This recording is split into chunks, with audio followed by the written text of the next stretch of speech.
Saya Naswardi, Ketua Lembaga Sensor Film Republik Indonesia, berasal dari Sumatera Barat. Saat ini periode kedua untuk Lembaga Sensor Film.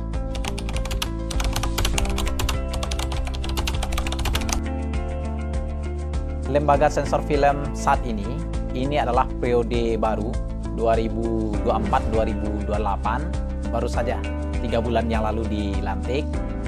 17 anggota terdiri dari 12 unsur masyarakat dan 5 orang unsur pemerintah. Jadi ini adalah era baru Lembaga Sensor Film yang diharapkan ke depan membawa kemajuan untuk perfilman nasional Indonesia.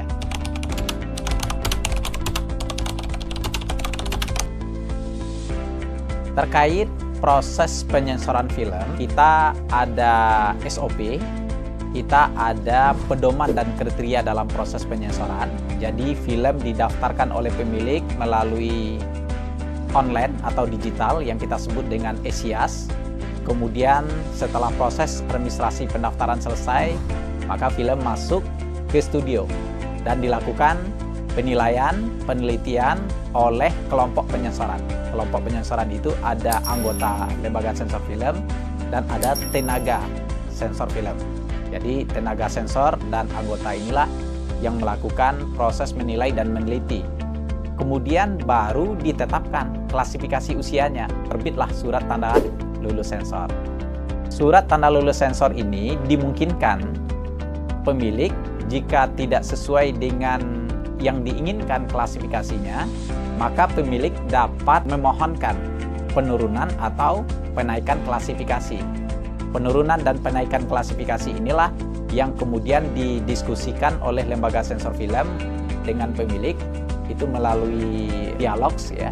Jadi dialog adalah proses yang menjembatani diskusi antara pemilik dengan kelompok penyensoran ya, dengan Lembaga Sensor Film untuk kemudian kita tetapkan klasifikasi yang disepakati, yang ditetapkan oleh Lembaga Sensor Film. Jadi LSF sangat terbuka dalam menetapkan klasifikasi dengan adanya prinsip-prinsip yang tadi, prinsip dialogis, prinsip keterbukaan, dan prinsip akuntabilitas di dalam proses penyensorannya.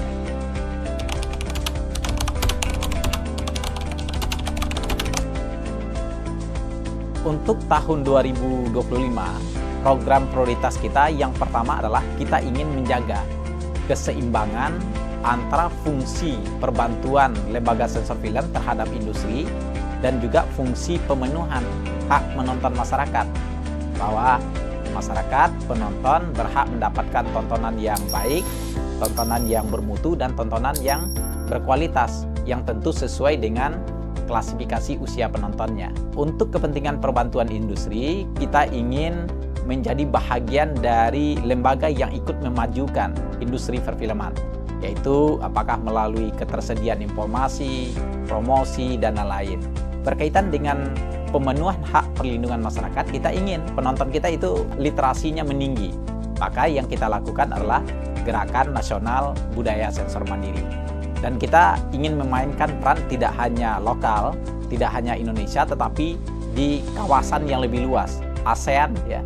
Kita ingin menjadi alat diplomasi film untuk kepentingan agar pasar film kita di kawasan ASEAN ini sama-sama dapat diisi oleh negara-negara yang menjadi bagian dari anggota ASEAN. Jadi Indonesia tidak hanya jadi tujuan pasar, tetapi film-film nasional kita juga bisa lebih banyak tayang di negara-negara lain. Dan forum untuk menjadikan itu sebagai bagian dari alat diplomasi itu adalah melalui forum ASEAN untuk lembaga klasifikasi film. Itu yang akan kita rintis di tahun depan sebagai bagian dari program inovasi kita.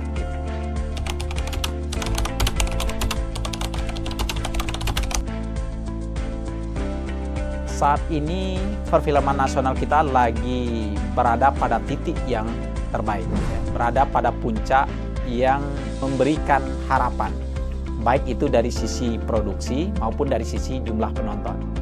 Sampai 31 Oktober tahun 2024 ini ada 204 film nasional kita, berbanding 202 dengan film yang berasal dari luar negeri. Artinya, baru tahun ini produksi film nasional kita itu melebihi jumlah film yang masuk ke Indonesia dari berbagai negara lain di dunia.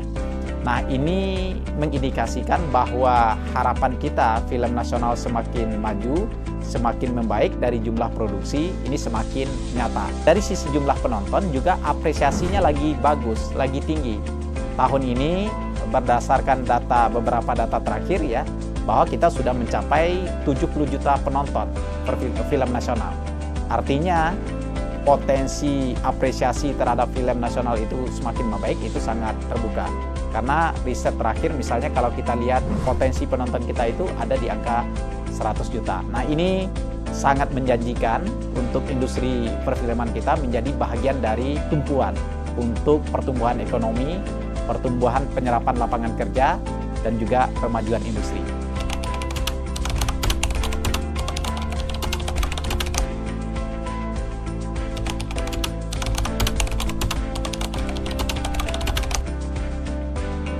Pentingnya forum tingkat ASEAN untuk lembaga-lembaga klasifikasi usia yang kami inisiasi oleh lembaga sensor film itu dalam rangka meminimalisir terjadinya perspektif ya, hal yang berbeda. Jadi antara masing-masing negara, khususnya di kawasan ASEAN, memiliki kriteria, memiliki indikator, dan memiliki pedoman yang berbeda-beda dalam menetapkan klasifikasi usia. Misalnya lembaga penafis film Malaysia misalnya, dia memiliki kriteria sendiri dalam menetapkan film mana yang layak tayang di negaranya. Begitu juga Thailand punya kriteria, punya indikator dalam menetapkan kriteria film mana yang bisa lolos untuk tayang di negaranya. Begitu juga kita Indonesia. Kita punya kriteria di Permendikbud 14, kita punya pedoman dan punya jenis klasifikasi usia. Ada untuk semua umur, 13 tahun ke atas, 17 tahun ke atas, dan 21 tahun ke atas.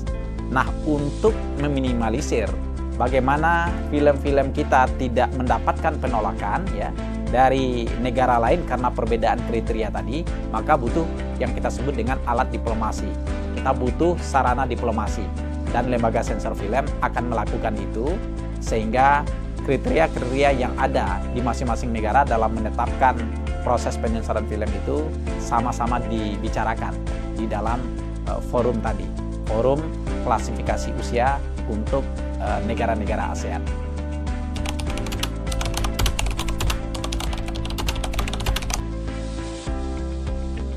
Untuk film yang proses penayangannya berbasis jaringan teknologi informatika, jaringan digital berbasis internet, baik itu over the top, video on demand ya, atau video streaming ya, dan lain-lain, maka memang di dalam Undang-Undang 33 2009 tentang perfilman belum diatur secara khusus. Maka perubahan regulasi ya, revisi ataupun perubahan Undang-Undang perfilman itu penting untuk dilakukan. Dan dengan beberapa stakeholder ya, bahkan dengan Menteri Kebudayaan kita sudah berdiskusi, maka muncul gagasan dan ide adanya perubahan dan revisi Undang-Undang perfilman itu melalui Omnibus Law, undang-undang di bidang kebudayaan. Jadi akan digabung beberapa undang-undang untuk disatukan proses perubahannya atau revisinya dalam Undang-Undang kebudayaan tadi. Nah, karena ini belum diatur ya, maka yang kami lakukan adalah untuk OTT itu sudah ada asosiasi, namanya Asosiasi Video Streaming Indonesia.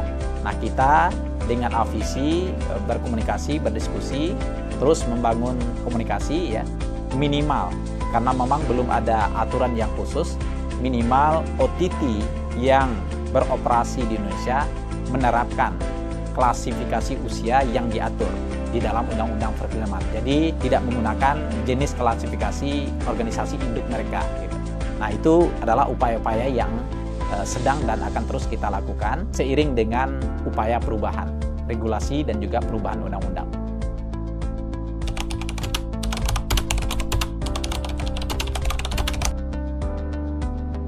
Menurut pandangan kami ya, itu adalah bahagian dari program inovasi yang sangat baik.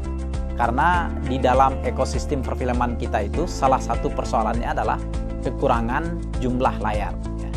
Jadi data terakhir jumlah layar kita di Indonesia itu kan sekitar 2.100 layar. Nah, jumlah penduduk kita sekitar 283 juta ya.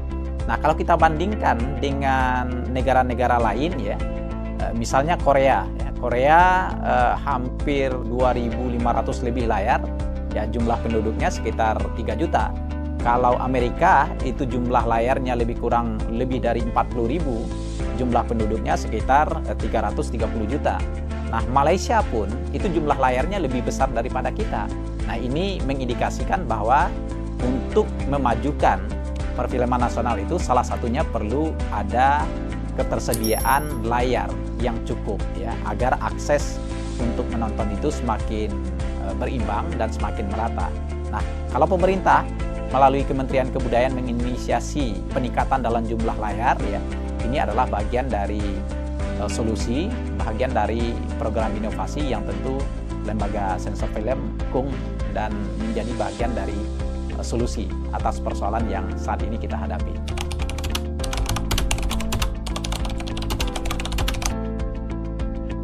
Selama lebih kurang ya, baru 3 bulan menjadi ketua dan kami dilantik, salah satu yang perlu kami perkuat itu adalah berkaitan dengan penyediaan sistem pelayanan penyensoran yang lebih baik ya, yang lebih berkualitas. Kami masih terbatas dengan kapasitas storage dalam penerimaan pelayanan pendaftaran penyensorannya, dan juga kami masih terbatas dalam ketersediaan teknologi dalam proses penyensoran. Dalam konteks ini, kami akan inisiasi ke depan bagaimana juga pemanfaatan teknologi berbasis kecerdasan buatan AI ya, untuk melayani signifikasi peningkatan jumlah materi yang akan didaftarkan untuk dinilai, diteliti, ditetapkan klasifikasi, kemudian diterbitkan surat tanda lulus sensornya. Jadi pembenahan infrastruktur berkaitan dengan teknologi akan menjadi bagian dari upaya kami untuk meningkatkan kualitas pelayanan.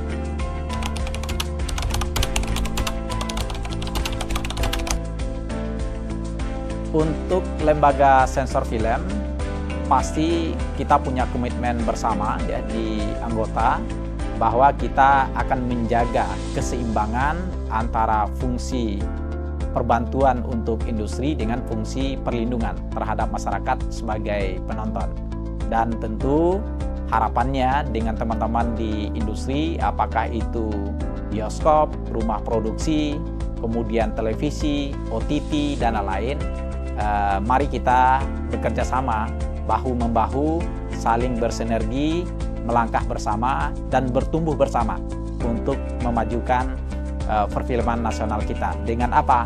Sinergi yang kokoh, kolaborasi yang kuat, dan juga program-program kebersamaan, program kerjasama yang terus kita wujudkan di tahun-tahun berikutnya. Kolaborasi menjadi kata kunci. Untuk sineas dan perfilman Indonesia, tentu harapannya tetap dan terus berkarya ya, karena dengan karya, dengan karya-karya yang dilahirkan, film nasional kita akan bisa maju, dan Lembaga Sensor Film mendukung karya-karya yang diterbitkan oleh para sineas dengan jalan ya, mempercepat penerbitan surat tanda lulus sensor sehingga dapat tayang dengan waktu yang tepat ya, dapat tayang dengan waktu yang cepat di semua eksibisi, apakah untuk kepentingan bioskop, televisi, atau jaringan teknologi informatika tadi.